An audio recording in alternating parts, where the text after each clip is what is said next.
Today on Quest, Elley Ringo returns to the podcast, and she's going to tell us all about the super secret television project she's been working on for the last few months. You don't want to miss this.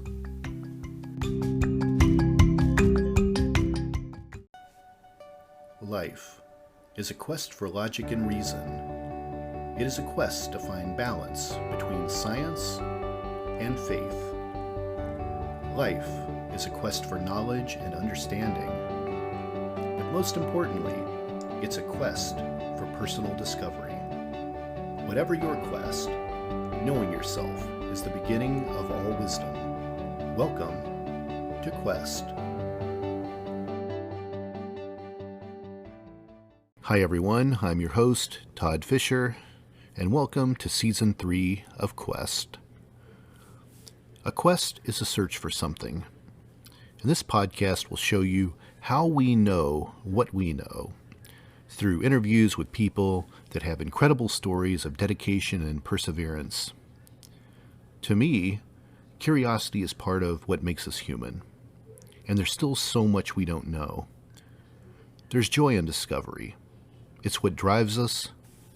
It's our quest.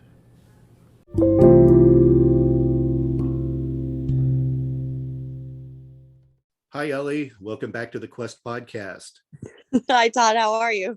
I'm good. It's great to have you back. Thank you. I appreciate that. I appreciate you having me back on the show. I've wanted to get you back so early. I'm recording, for those listening, I'm recording Season 3 right now.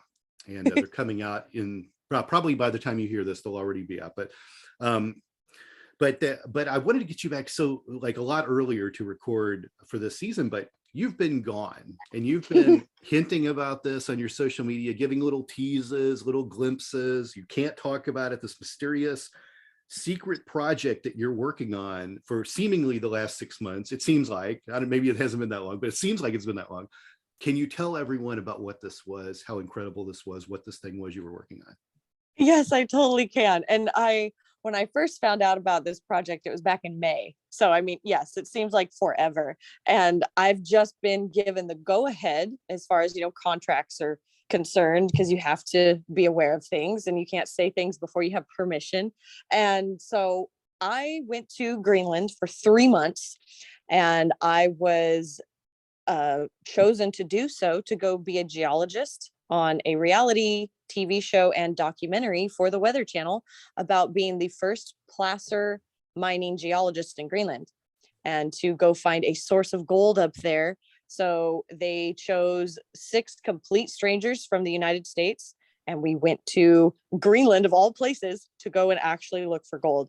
And I tell you, it was one of the most challenging things that I've done as a geologist so far, but it was very rewarding. And just everything up there was so incredibly beautiful. Like, you can't take pictures of it to show people how amazing things were. And I tried very, very hard. But yes, I kept teasing to people and throwing it out there that I can't wait to tell people what was going on. And I was so anxious and excited to do so. But finally, the Weather Channel gave us the go ahead this last week to, promote the show. And it premieres and airs for the first time on November 14th on the Weather Channel at 8/7 Central, which is, like the Eastern time versus Arizona time. For Arizona, it's like 5 p.m. For like people in New York, I guess it's like 8 or something along those lines. Sure. Since the time in Arizona never changes, it's difficult.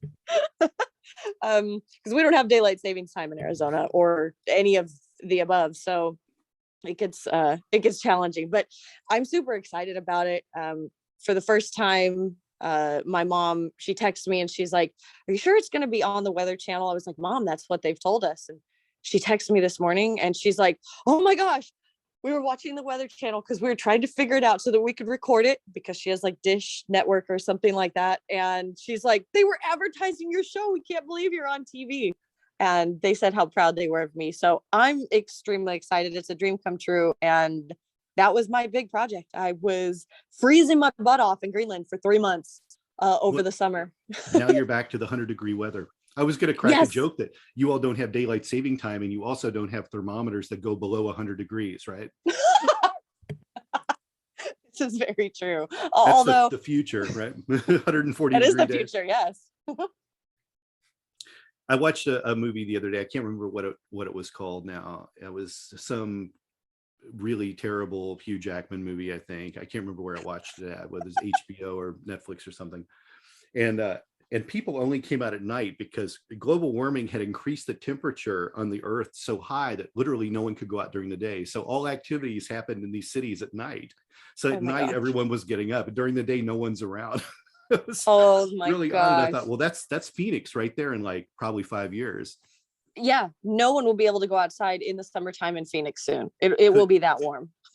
So while we're on this climate change thing, in Greenland, did you see any evidence to support climate change there? What did you see? What's your interpretation? Everywhere, actually, from like a lot of it I had to be like shown and told because I hadn't seen the area before, but I got to hike around with some of the locals that had been hiking there for years and of course grew up there and decided to be kind of almost a tour guide or that kind of a thing.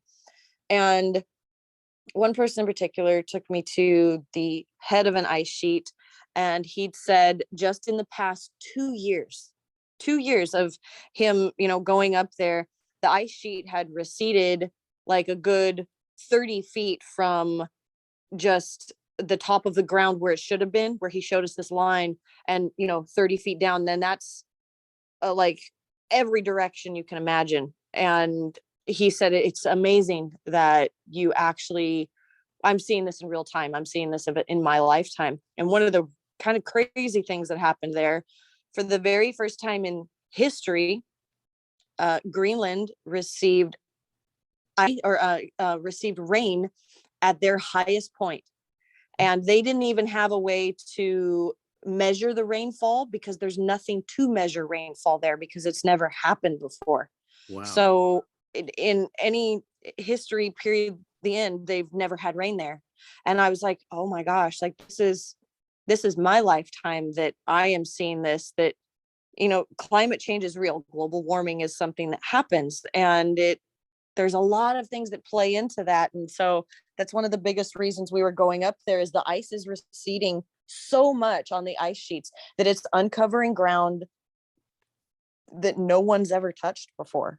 And that, there are ebb and flows with like ice ages and stuff like that. And it's a kind of a cyclical nature. And people, of course, say, oh, well, this long ago when, people were first here, they saw this, and it's like, well, there's no record of this, there's no record of any of these things happening except for what we've been able to record, just in the time of history books, so to speak. And it's changing everywhere. And the less white stuff there is, using heavy quotation marks, the less chance the harmful rays from the sun can, reflect back into space where they belong. And so there's a lot that's going on to help, save the Arctic and, save the ice sheets and whatnot. And people will go on living no matter what. But if we can do little teeny tiny things, here and there, it makes me feel better to do that. But, I can't say that I'm going to. Do you believe this climate change is entirely a result of humans? No, I believe that climate change is something that happens cyclically because of our Earth, our rotation, our core, volcanic activity. There's a lot that goes into it, but I do believe that humans play a huge role in just how wasteful that we can be and how we take things for granted very easily. I mean, I'm not saying that I'm not going to jump in my car or get on a plane if I need to go somewhere, but like the use of plastic, if I can reduce that. I mean, I carry just a single water bottle wherever I go. But I have a collection of metal water bottles, and I try to use like things that are plastic as little as possible. And I guess that's just an impact that I feel that I can help with. Right. But no, it's not all people. It's not just us. It's everything. It's the entire Earth is changing slowly, but Greenland, some of it. Greenland in particular is an interesting place in kind of the world of global warming, because all of that ice is on land.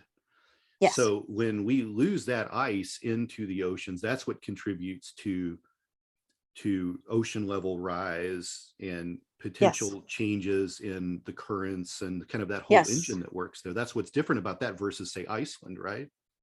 Yeah. Iceland, they get a lot of snow there, and they have a little bit of ice, but like Iceland, they don't have snow. You know, that whoever played that joke of the name, like everybody always says, you know, that was messed up. But Yeah. and Iceland's beautiful. I got to go there during my traveling to Greenland and see little bits and pieces of it. And you know, there was an active volcano while I landed in Iceland. I was just minutes away from it. I couldn't go because I was under a quarantine restriction thing so that you could get tested, like, you know, every leg of your trip, and you were confined to your hotel room for the most part and just your little area, and which was understandable. We didn't want to get anything and, you know, let it Right. spread anywhere, so we respected that. But all of those things, you know, contribute to our atmosphere and what happens. So, you know, a volcanic eruption, it's putting gases and different things in the air that also contribute to parts of global warming and so on and so forth. But like Greenland's the largest island in the world. It's not actually connected to a continental plate, which was crazy. And that's something that I learned before going up there. I didn't know that before I went. But yeah, all of that ice is on land. And there are some places of that ice that are, you know, 5 miles plus thick. That's how thick it is. I mean, and people are like, oh, it's never going to melt. It's never going to go away. But as you fly over the ice sheet in Greenland, you can see some of the fingerprints of global warming, of these giant pools of blue water on top of the ice that shouldn't be there. And I hear that what happens, you know, in some cases is that ice will crack or fissure will develop, and that water rushes into that and then essentially lubricates the area between the ice and the rock, and then causes these sheets to slide off or break apart more. Is that accurate? That is accurate. Yes. Wow, that's incredible. So that freshwater influx of all of that ice and snow, yeah, that's, you know, it's something that damages. It affects our coral reefs and causes, you know, all kinds of, you know, chaotic mess because the salinity in the water of the ocean is changing, just because of the influx of that fresh water. So in this reality show, there's a group of strangers. I assume you all have different specialties. Is that right to say? Yes and no. Okay. They chose, I mean, I'm not exactly sure why they chose some people. And those are, you know, a few conflicts within the show, but all of us are prospectors. Great. Awesome. You know, everybody has some kind of a background in prospecting for gold, of course. For the show, I was the only professional miner and professional geologist that has like a background and a professional job within that industry. Nobody in the show besides me had ever worked in mining or geology before. And so that was different. These are the people that are on the show with me. They're hobbyists. So they're, you know, they're weekend prospectors. They go out and do this for fun, like with their families and stuff like that. And Sure. they've become skilled in these, you know, forms of doing this throughout the years. And so, you know, some of the people were absolutely brilliant, and some people were a little different. So I think that it'll make for a really good show. I mean, I've seen some of the executive viewings so far so that they could let us all in on what was going on and, you know, how the film is looking, or the series is looking. So I'm excited for it to come out. Tune into that to see if Ellie finds gold. Let's hope we're crossing our fingers for you. It's a 12-part series. So yeah. Over the next 12 weeks, it'll air. And so I was like, not to spoil anything, of course, because I probably get in huge trouble, but the place that I actually ended up finding our gold source blew my mind. And as a geologist, where I found it, it shouldn't have been there. And I was blown away. So like, as far as like studying something and like really catching on to a learning curve, I was like, holy crap. And that was exciting. And I'm sure in typical entertainment terms, any gold found is now the property of the Weather Channel.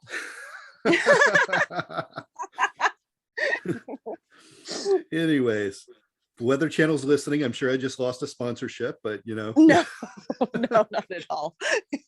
They were good to us. With climate change on the rise, they're not going to have any lack of material to show there. So No, that'd be the only network people will be tuning into, I think.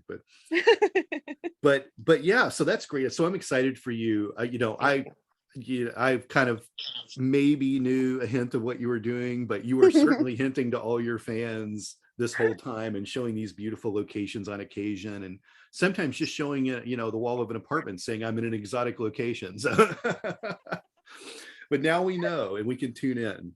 That's right.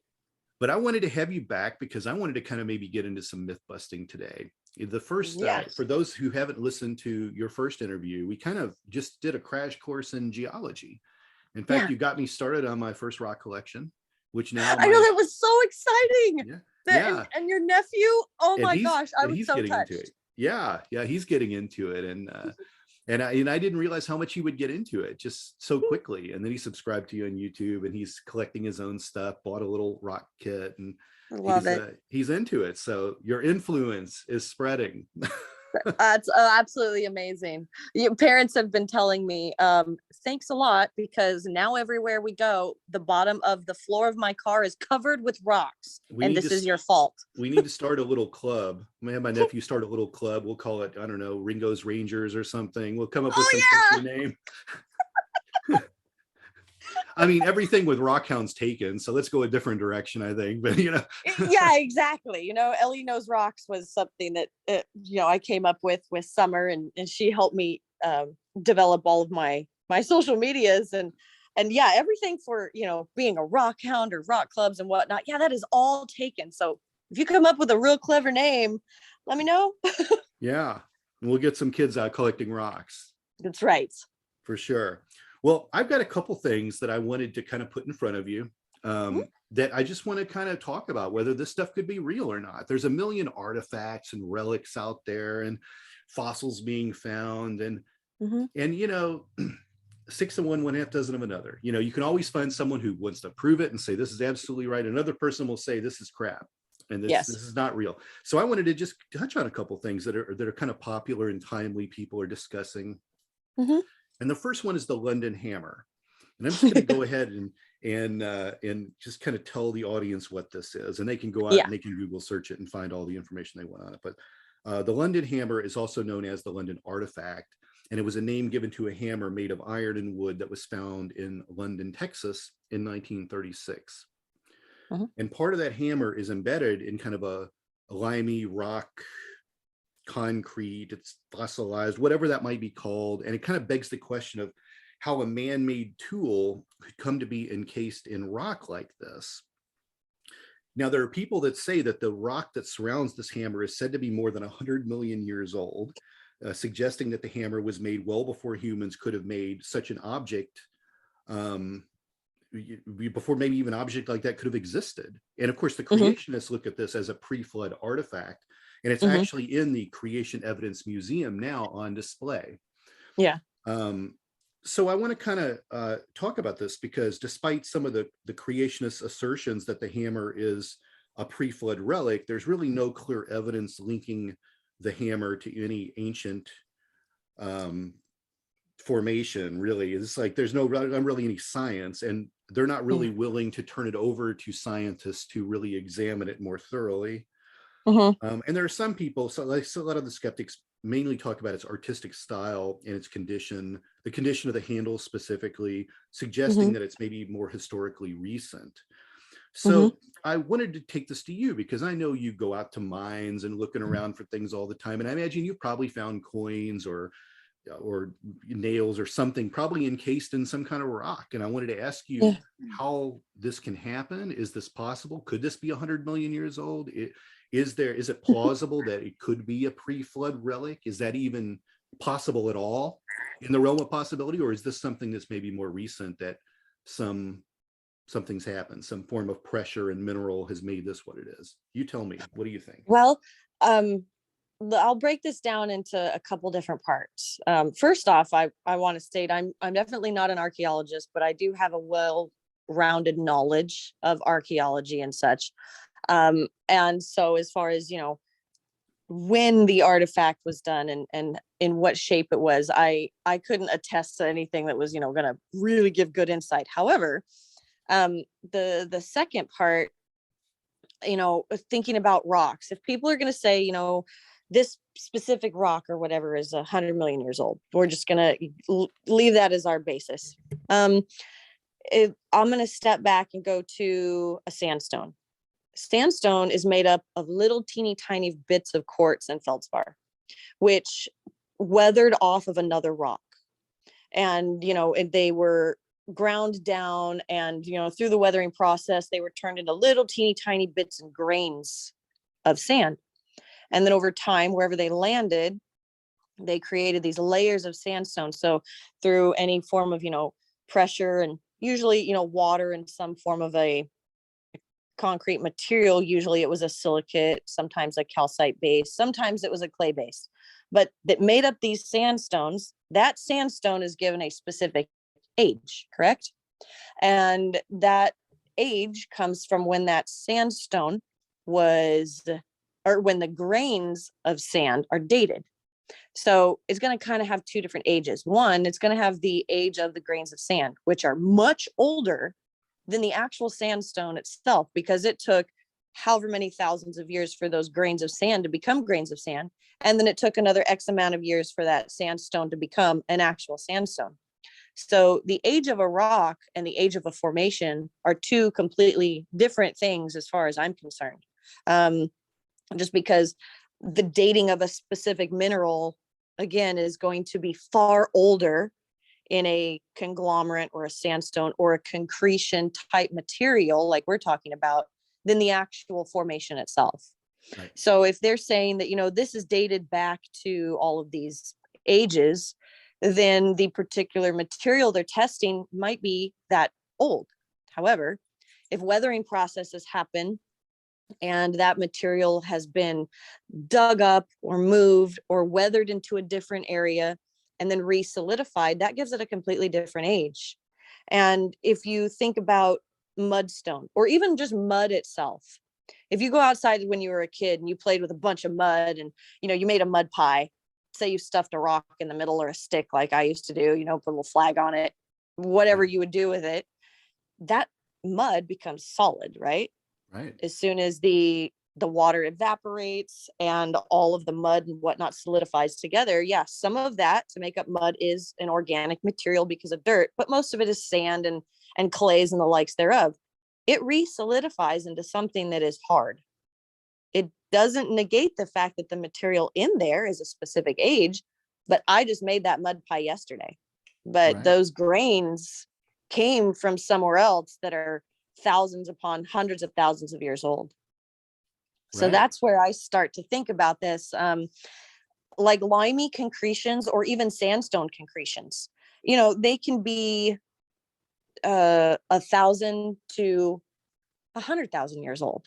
And it all depends on like what happens. Say if you're finding something in a riverbed and all of this, sand and stuff is pushed down and a certain amount of clay comes in or calcite, or even a gypsum based something. And gypsum, it can only take, a few years and you have a crystal of, say a gypsum rose that forms in the desert, just because it's an evaporite. And as soon as enough water is gone away and enough oxygen is there to make whatever minerals in it oxidize, whatever, you have a gypsum rose and it's beautiful.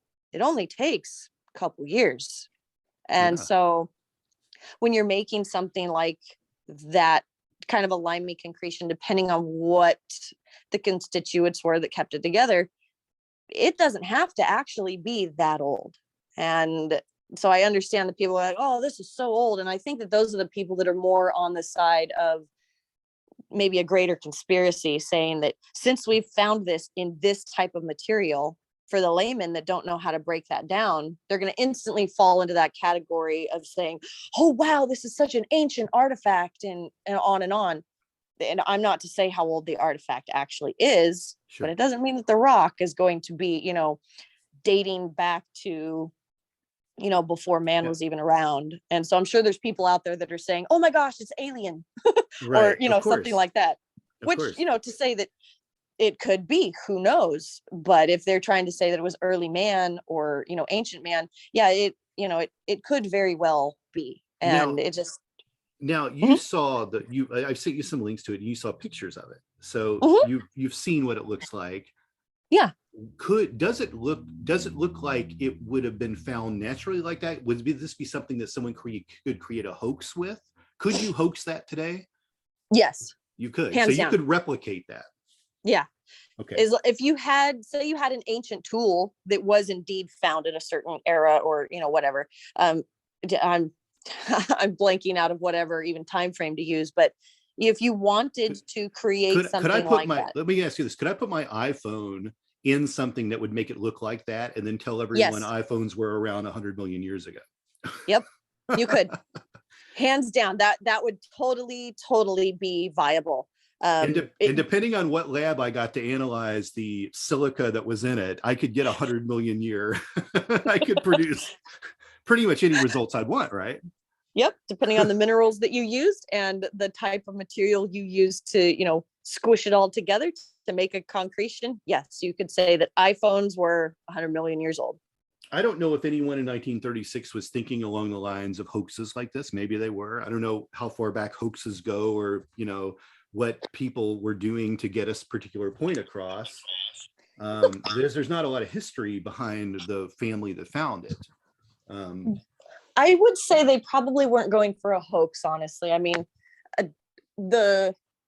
the area in which it found has a lot of different limestones there. And yes, limestone is old, but a limey concretion, it simply states that it was a reformation of the limestone that was there. So the limestone or the constituents of the limestone weathered out, and then they reformed into something that was re-solidified. Sure. And And again, and maybe I missed this in what you said a minute ago, but how quickly could that happen? Would that hammer have had to have been there for a decade to become that, or could it have happened in a few days? I would say if left out there kind of in nature to do its thing, that would have to be, I'm honestly trying to give it, a good think on it, but I'd say no less than a couple hundred years. Really? For things to form very well. And let's talk about the wood handle. How would the wood handle be affected by this? Well, depending on how it was buried, because once something is buried, like volcanics are the best example, but this isn't volcanic, but if any form of sand or the like thereof is pushed onto the wood handle and giving it the least amount of oxygen possible, depending on how deep it was. I don't know how it was uncovered and whatnot, and that kind of thing, but wood can actually withstand a lot. And as long as it's not out in the sunshine and it's not constantly getting water on it, wood can last for a very, very long time. Wow. And would it petrify? Well, wood will petrify. And in that case, I mean, that takes an extreme amount of time and a totally different amount of like infrastructure of the type of minerals. However, I do believe there are limestone petrifications of things, which is a lot of calcite based minerals that can overtake any of the organics or replace the organics basically. But that process would have been extreme, and I think very, very evident in the relic that was found. And I definitely want to get into kind of petrification a little later in the interview, but to sum up the London hammer, in your expert opinion, is it something from recent history? I'd say it without handling it. I did actually putting my hands on it would give me a better example other than just pictures in an article, but I would definitely say that this was something that was extremely primitive, and I honestly would think that it was buried for probably more than a couple centuries before it was found. But possibly as far back as the 4,000 year to 7,500 year mark where the Great Flood narrative might have occurred? Could it predate that? Yeah, I believe so. Okay. So the creationists might have something with this, but it probably isn't 100 million years old. No, Okay. not even. All right. Now, at that point, like the whole thing would have been changed, and there would be no wood left at that point. It would all be mineralized. Yeah. Excellent. Well, great. That's perfect. I love this conversation. I totally wanted to get something out of you where this would go, because now we leave it to the audience to decide. Go out, maybe go to the Creationist Museum, see it for yourself, Yeah. I don't know. Research it. It, look into it. I want to move into something else. So I really appreciate you talking about the London Hammer with me, Ellie. That's incredible. But let's go on to another one and let's see if we can bust the next myth. So this one is about footprint fossils. So most recently, a set of human footprints were uncovered by researchers in White Sands National Park. And according to a new study, these tracks date to between 21,000 to 23,000 years ago. And it's a time when massive ice sheets are believed to have blocked human migration into the Americas. So this is actually a really important find, kind of taking it back further than we've ever found of humankind in the Americas. And we've seen dinosaur footprints, and there's other occurrences of human footprints around the world, but it is rare, very rare. So I want to know, because for me, I think about this in a couple ways, right? I think about, when I've left a footprint in a mud puddle somewhere and in 2 days it's gone. And then I think about people putting their handprints in cement and I still see it in the cement 50 years later, Yeah. And I'm like, well, I don't know what's going on here. So for one, I'm wondering, how does this happen? I sent you a link to some of the pictures of that. I think National Geographic had some great pictures of it. How did these stay there? How did erosion not make all this go away? How did a footprint not fill in with other kind of sediment? How did this exist for all this time? How is this possible? Ellie, tell me that. Wow. Okay. The pressure is really high right now. I gotta believe in these human footprints. You've got to believe in them. Well, I'm definitely not going to say they're not human footprints. I mean, if you look at them, you can clearly see that whoever they were extremely flat-footed, and I bet they had some massive like plantar fasciitis going on with their feet. However, if you look at just the weird extension of the way their foot was formed, you can tell that they are, not modern man in any way. If people want to say for, divine evolution, creation, however you're going to put it, the way that their toes or phalanges, whatever you'd like to call them, are very distal. And then you have just a very sharp protrusion of whatever the like the ball of your foot is. I don't know what that little area is called, but it's very, very distinct footprints that are not at all from anything that we know of today or, in our history books as far as when people were here in the United States. As far as there being like ice sheets and stuff, when they say, oh, that, ice sheets covered this and that. Well, sure, ice sheets may have covered things, but ice also created land bridges. Right. And so the people that are saying, if we go way far back, talking about the very beginning, we talk about, how the earth is, 4.2 billion years old. And during that time, we were Pangea. And, people can look this up to look at the shape of it. And, if you get a really cool website, you can go to one where you can draw the timeline back and forth so that you can see the breakup of Pangea and how all of the continents split. And you can see the continental, shelves and all of the faults and everything that pushed us and pulled us apart to make us what we are today over, a billion years it took for it to spread apart or whatever they're going to say. I'm not very good with remembering exact dates of things. So, don't hold that against me. But well, when we're talking about billions of years, does it really matter if you're off by a couple 100 million? I don't think so. At least I hope not. I don't think we're looking for exact dates when we're talking about stuff that old. I can't even fathom. I talked about this before we started recording today, but I can't even fathom numbers that big. I have a lot of trouble when people tell me something's 100 million years old. Like, we don't even remember stuff from 200 years old, from 200 years ago, you know? I know. Like, it's crazy that, like, we don't even, like you were saying, there was no record of it ever raining in Greenland. Well, yep. You know, not since we've been able to write as humans, but maybe someone somewhere. So it's hard for me to always look at these big dates like this. That's one of my biggest problems in my research, is looking at the big dates. I agree. To me, it's a throwaway answer. Oh, well, it's 1 billion years old. Yeah, you know. Yeah. It's a billion light years away. I can't even understand 1 billion light years away. I don't know. You, like, show me on my road what 500 feet is, and then tell me what, because I don't get it. Like, yes, thank you.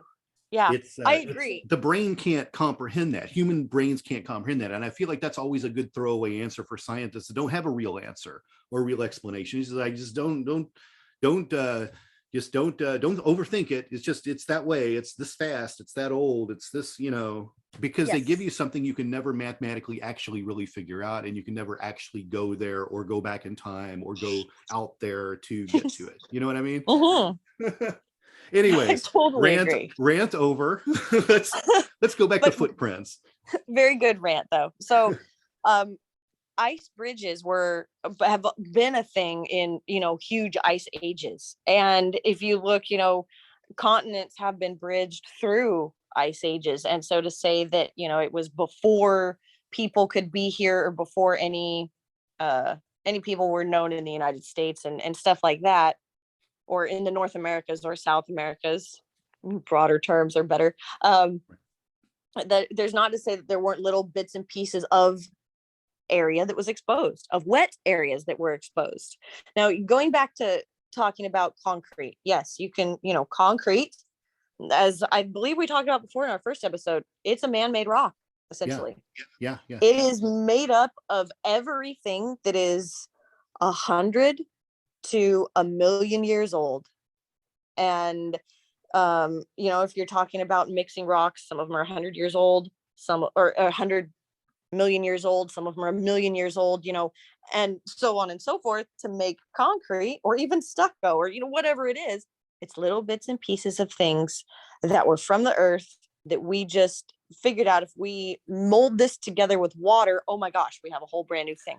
And it's been I'm going to stop you for 1 second, because I just want to say this. I just want to make this comment, and you can tell me if this is accurate. When humans are extinct in the next 100 years, and you know, a UFO lands and comes down and looks around at everything that we built because we're no longer here, and they find, you know, a couple of kid handprints in a sidewalk, you know, with their name Luca above it or whatever, you know, and they analyze it.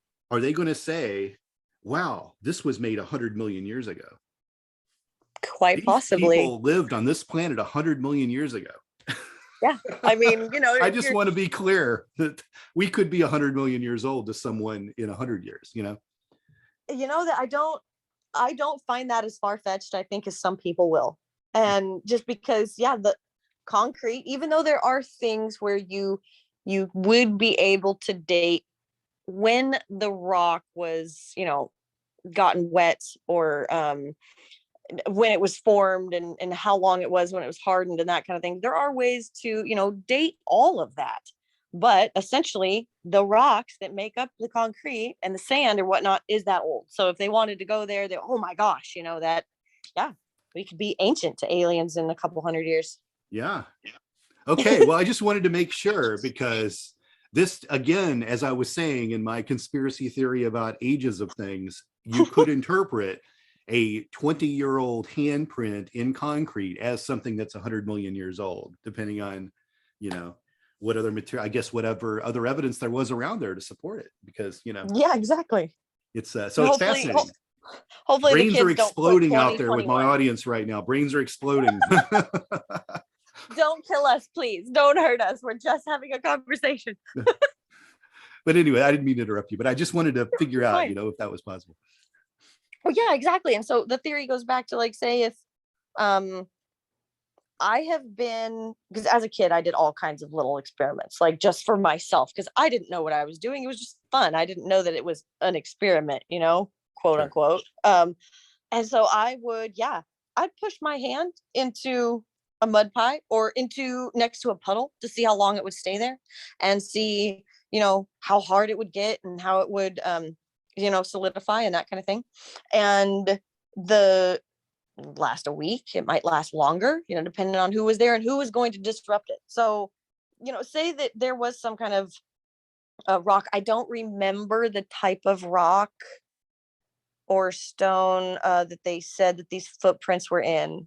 I mean, obviously it was some kind of a wet sedimentary rock at the time in order to have obtained their footprints.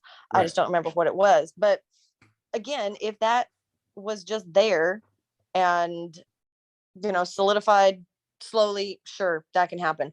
And you go back to, I'm bouncing around in my brain right now, so if I sound dodgy and foggy, I apologize, but the really, really old dinosaur tracks that they find, like in Yeah. sandstones, before the sandstone was actually solidified, a Right. lot of those get filled up with mud and, rocks roll over them. And it's only until somebody starts thinking about the area to try to discover something, or say a big windstorm comes up and blows away the sand, or, the rain comes and the mud gets pushed out of these areas.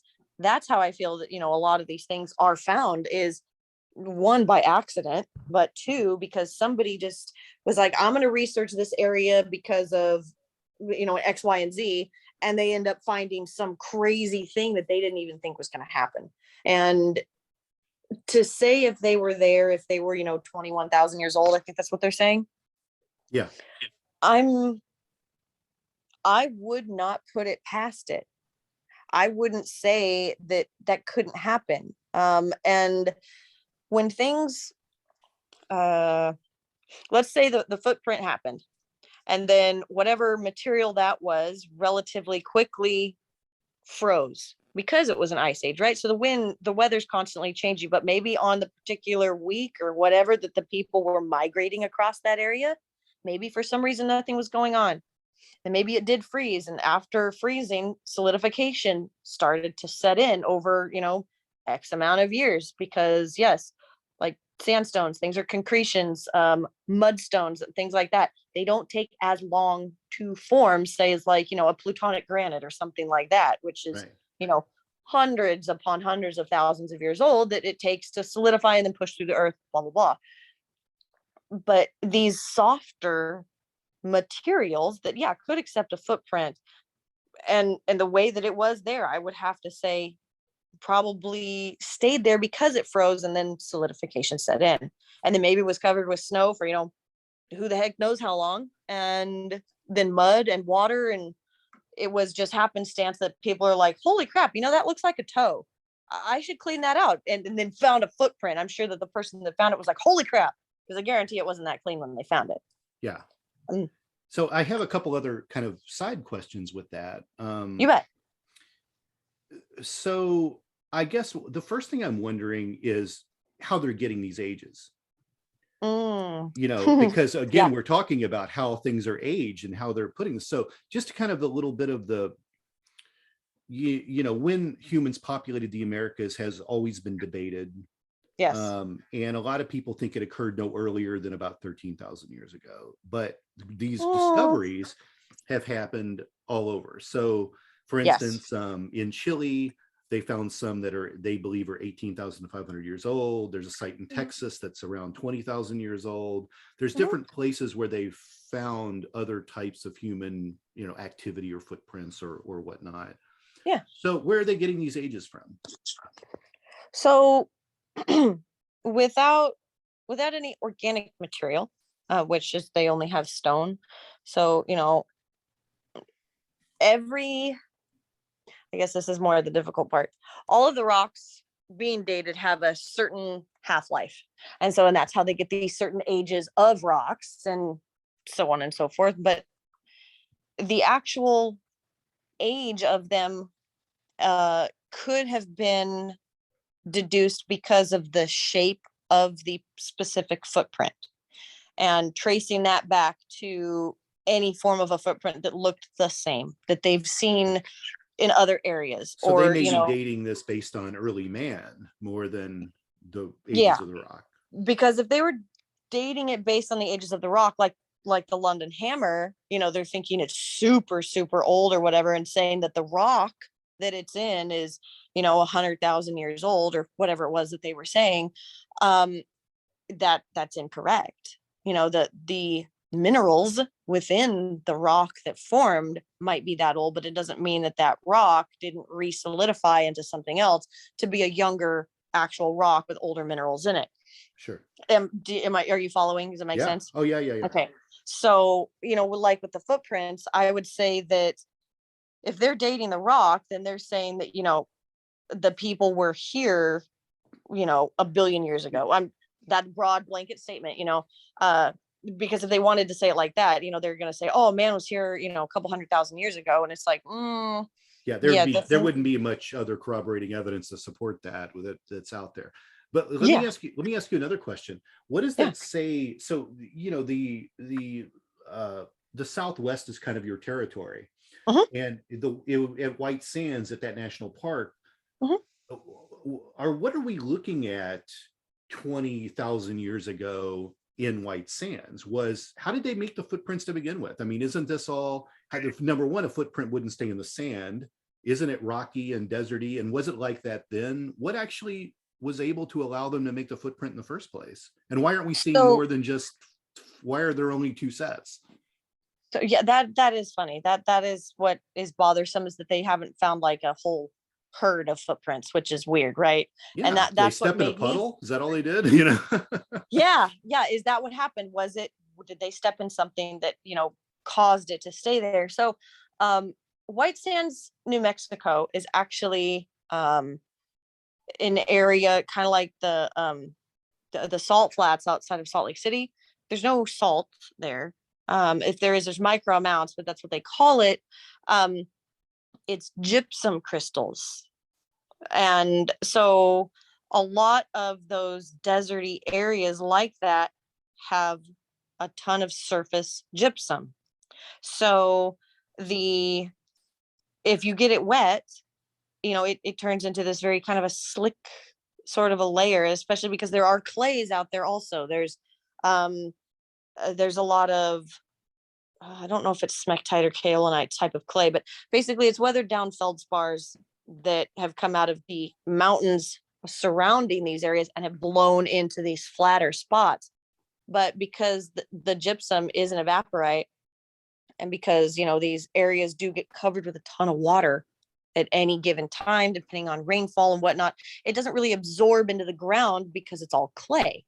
Clay will only absorb a certain amount of water before it's completely saturated, and then you just have a slick layer. That's why driving in areas that have a lot of clay, when you're four-wheeling, if it starts to rain, you get the crap out of there real fast. Otherwise, you're going to get stuck. Right. And so these areas have that sort of formation. So when it gets wet and it slowly starts to dry, you know, you've seen like the pictures of the big cracks in the desert, you know, because of the clays and whatnot after a rainstorm. Well, if you put a footprint in there and that footprint is allowed to solidify or stay whole for whatever reason, because that's what baffles my mind, why they find dinosaur footprints on top of sandstones. I'm like, why didn't that go away? Like, what kept it there completely? So there had to have been some, at least to me, I think some kind of a fast weather change, whether it froze or dry up or something happened, because it definitely didn't rain. Otherwise, I do believe those footprints would have been completely gone. There's also to say that if it was a very deep clay layer or gypsum type of cement, that once they stepped into it, it might have been hella deep and it slowly eroded away to what it is. That's a less theory. I don't buy into that as much as I would buy into stepping onto something that was like a mud puddle, and then vast weather change, and then it started to solidify in its own way. And so there's so many theories that can be behind this, and I think this is why, like, scientists have a hard time of saying, well, this is the exact one thing that happened, because they don't know. So you have to go in theories, and you have to try to prove a point by disproving a bunch of other points. And, so, you know, in your expert opinion, I think I want to know, what you think about it. It's definitely not someone who went out and did this last week, because the foot doesn't really match a current No, human being. no. What do you think this is? What's Elley think? I think that there was definitely more bridges that were, not land bridges, but ice bridges that brought people, things, or whatever over to the area a lot earlier than most people think. And I do believe that, if people were walking through, that they're going to leave footprints and they're going to leave tracks in some way or another. And I guarantee that that's not all they've found. I'm sure they've found other artifacts and things out there that maybe they haven't released yet in papers, and they're trying to get some kind of dating on. The part that is hard for me to completely buy into is the exact age of the way that they're saying this. And I think that they're dating it because of the way that the footprint looks, the shape of it. If you go back and look at everything they found. Are you thinking younger or older? No, I'm indifferent to the thinking it's younger or older, to be honest. I do probably think that it is younger, honestly, if I dig down deep than they're saying. But I also haven't been there to see that, and I haven't, been able to test anything for myself. So that those parts are really difficult when you're just weighing in on a subject that you've read about or that you've studied lightly. I understand the rock portion, but I don't ask think you one other question kind of about white sand. So I don't know if this exists, whether there's people out there in the meteorological world or climate speculation world or whatever, but dude, are there people that look back at an area like that and say, what was the White Sands National Park like 20,000 years ago? Is it at all like what we see today? Oh yeah, I'm sure of it. And honestly, if you think about the time or a time frame, again, like blowing your mind sort of thing, thinking back to 4 billion years ago, what things looked like then versus 20,000 years ago. 20,000 years is the blink of an eye in comparison to the 4.2 billion years ago that we say that the earth is old.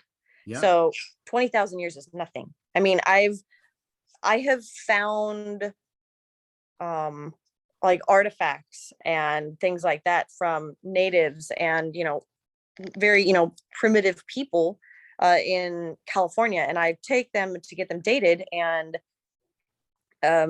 some of them are upwards of 15,000 years old.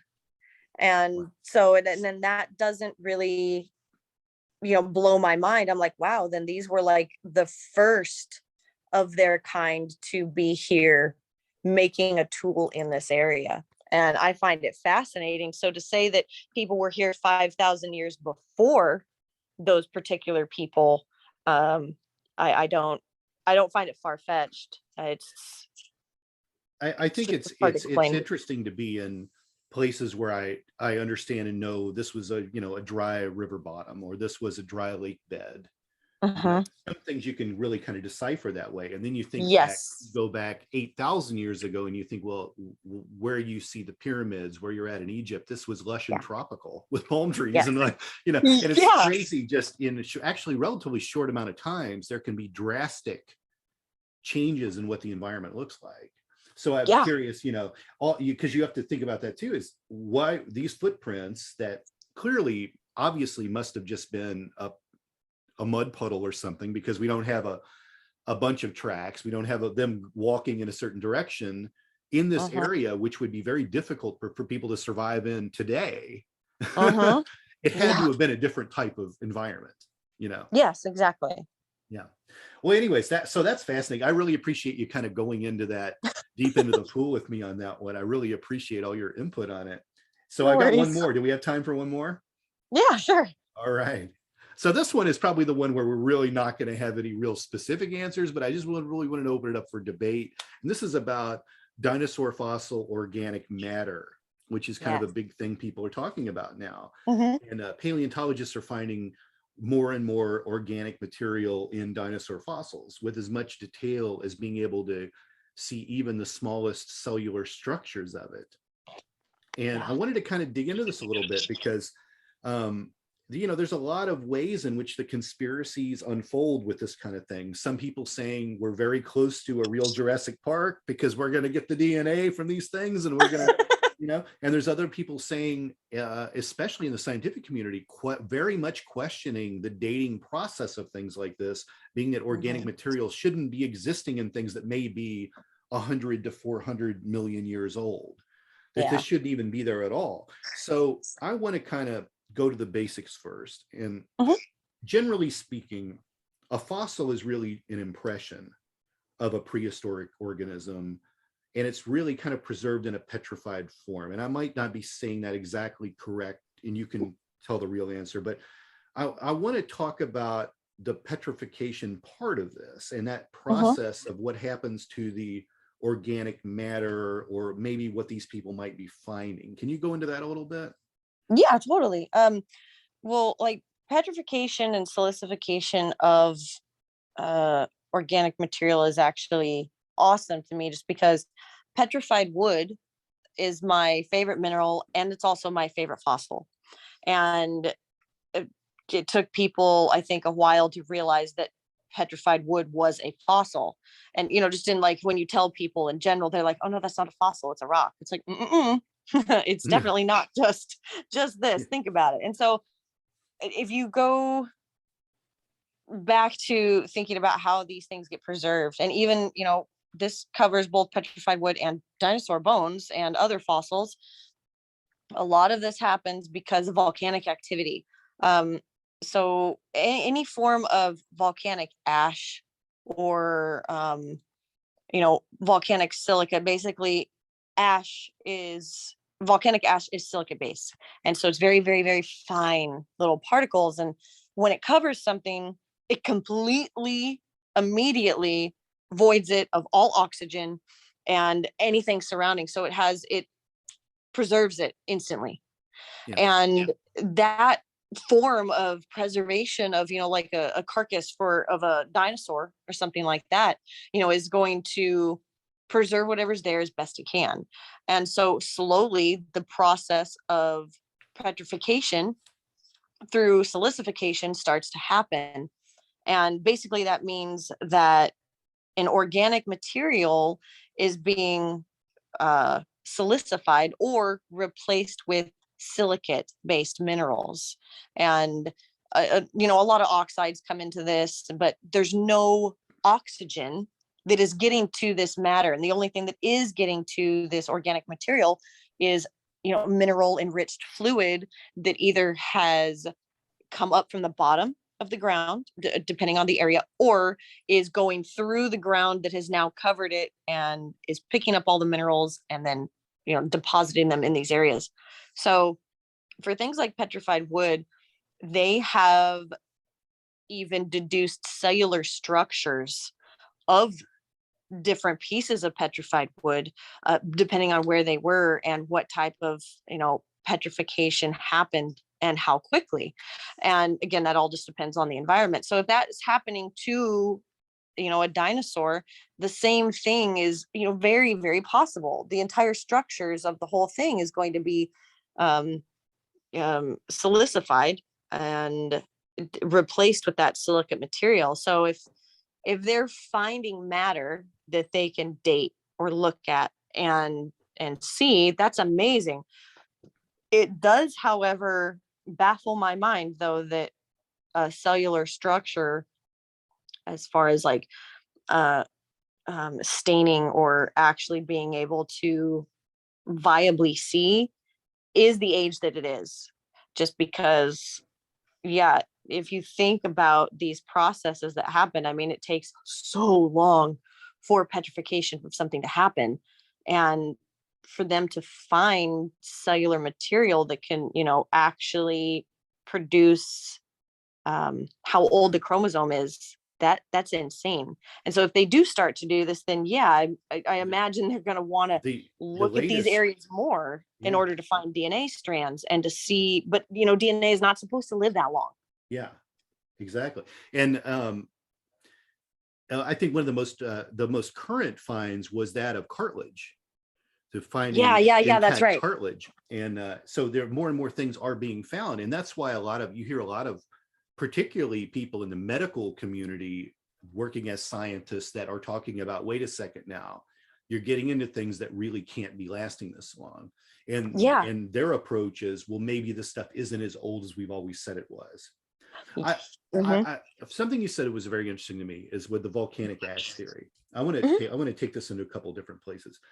You So bet. for one, I mean, yeah, okay, I get that, volcanic ash, but we don't have volcanoes over the entire planet. So that's a very specific occurrence of volcanic ash might encase something.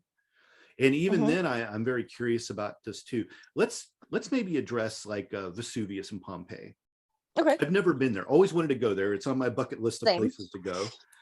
So there you see people doing the last things they did in life, essentially Yes. dying at the dinner table and sleeping in bed and shit. Like, this is crazy to me to see this. Yeah. And I understand that a lot of the stuff the tourists see are now like plaster cast versions of things that were Yeah. there. But let's Yeah. talk about these cases. Now, in most cases, they had to dig down into Pompeii to find the town. It was Yep. covered in ash, right? So there Yep. was no air.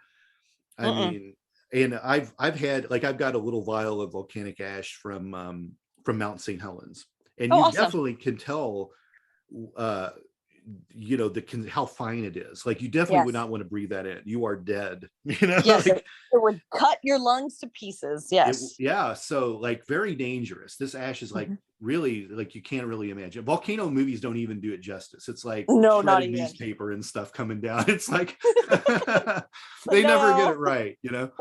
But it's very, very powdery, so powdery, you know. Mhm. And so I get it. So that whole situation, what you're talking about, makes perfect sense to me in those cases. Yeah. I do question what's happening with their bodies when they're dead. I mean, is it, aren't there gases that are reacting and causing your body to swell or decompose or whatever, and rigor mortis and all these other things I can't fathom would be Mhm. happening, you know. Mhm. Like bodies in water for too long essentially are swelling up and exploding, you know. The Exactly. cells are, so I'm always curious what we're getting from these situations. But with these dinosaurs, not all of them were found in volcanic regions. Mhm. But there's always the asteroid theory that, you know, put stuff in the air. I don't know Mhm. if that asteroid, that explosion theory, Mhm. would deliver the same results as volcanic ash, or would it? Do you want to address any of these many things I just went off on? Yes, I totally will. We'll talk about the decaying body first. And so when like things like rigor mortis or decay, or people turning into mush happens, the reason that that is happening is because their bodies are exposed to oxygen. Gotcha. And Okay. so oxygen is allowing the gases to continue to form, and all of this. So yes, the body explodes and decomposes. And so because all of these gases are allowed to be there just because of oxidation, essentially. So when ash covers something, that process stops and immediate preservation happens because the body has no more oxygen in order to allow those gases to be produced anymore. And that's like, again, with the, I'm going back to like a petrified forest or something like that. The trees were so perfectly preserved that you can count the rings inside of certain petrified trees because they were instantly preserved. No oxygen allowed the wood to decay and turn into mush. Like when you're walking through a forest and you have all this organic material that's slowly turning into soil under your feet, because oxygen and water and all of that stuff is getting to it and allows it to oxidize and decompose. So Right. with the bodies of Pompeii and stuff like that, the reason that they found them in their absolute state and still like that is because of the lack of oxygen, that the ash basically concealed them, immediately preserving them and entombing them, basically. Wow. And so that's those processes. And so for that to happen, if you take Crater Lake, Oregon, the ash layer from Crater Lake, Oregon, after that the volcano exploded and created the giant crater, the ash layer can be found in pretty thick quantities down in Pyramid Lake in Nevada, which is a really long ways away. Because I was in a class, we were doing a study on a soil piedon out by Pyramid Lake, where a giant cut was made in the alluvial fan that was there. It was about 10 feet deep, and you could count these beautifully preserved layers, and two of them were ash layers. And one of them was from a volcano that was just so freaking far away. I mean, the ash that can come from these giant volcanic eruptions, it travels for miles and miles. And so anything in those areas that would have been large enough to have been affected, if it was closer to the volcano, is just completely covered. And so therefore preserving it almost instantly. And back before, man set foot on the earth and started doing everything we're doing, back in the era of the dinosaurs, there was extreme amounts of volcanic activity. And through all over the parts of the earth, far more volcanic activity than we have now, just due to plate shifting and everything that happens naturally. Sure. And so, and yeah, there are a lot of dinosaurs that mudslides, giant mudslides have happened, or landslides, or ice ages, or things like that. But because of these things, it's because there's an instant void of oxygen, and so it allows them to be preserved. Wow, that's exciting.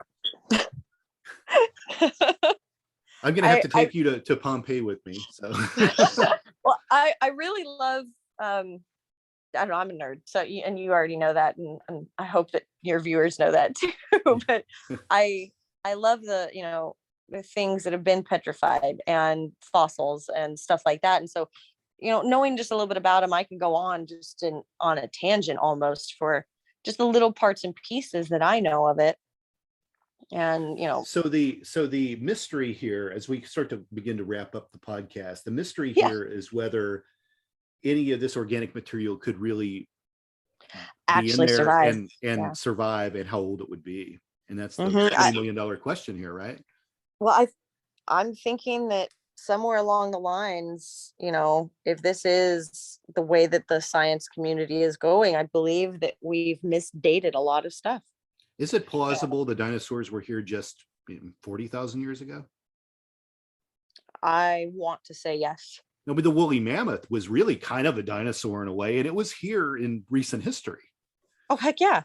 So yeah, and they find them fully preserved in the ice, and they've found what, like, living DNA almost of a couple different things that they've found recently. I can't remember anything off the top of my head, but and so that part is possible. And if you think about dinosaurs, they claim that, like, alligators and crocodiles are dinosaurs that just never evolved. Yeah. And or that didn't go I know extinct. some people that never evolved. I do too. I totally do. Oh my gosh. People, you're going to see some people that never evolved on her Weather Channel show coming up, so tune in. That is very, very true. And believe me, you'll know who they are very quickly.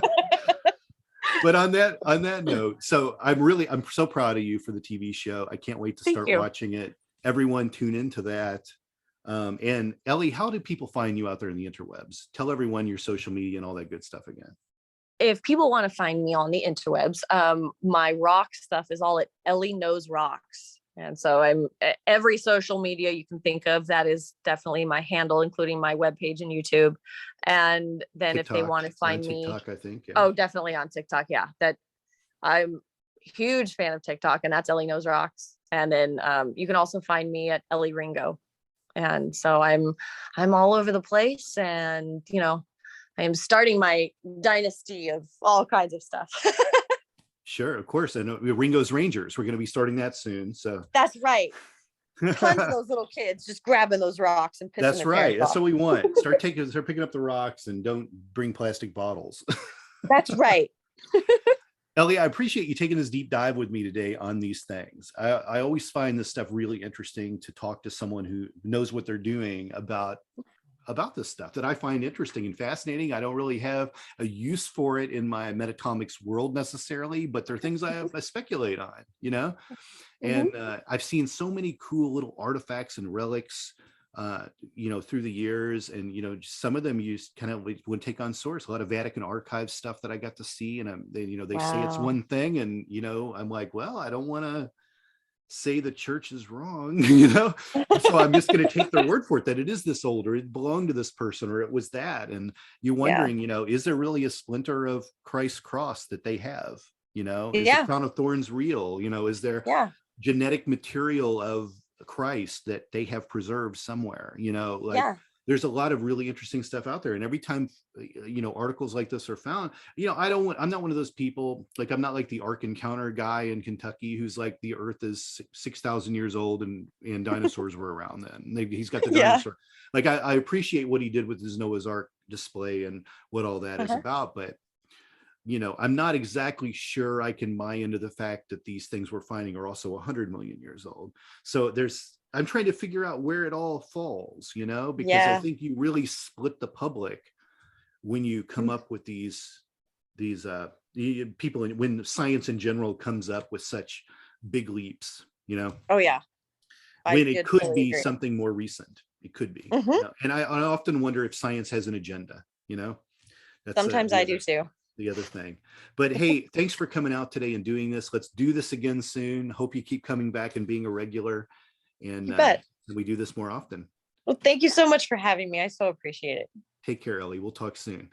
You too. Bye-bye. Bye-bye.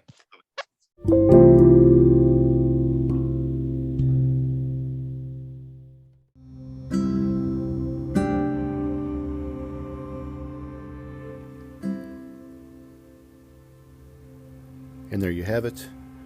My interview with Elley Ringo. She's always a lot of fun. I love having her on the show. Hope you enjoyed this podcast, and I'll see you next time.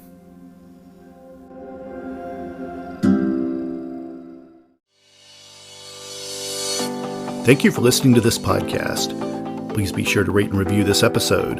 This podcast is produced by Todd Fischer and distributed by Metacortex Publishing. This podcast is copyright. Any previously trademarked or copyright content is used by permission. Information and opinions stated in this podcast should not be construed as medical advice. Please be sure to visit the official website for the International Association of Metatomics at metatomics.org, or find us on social media for other unique content.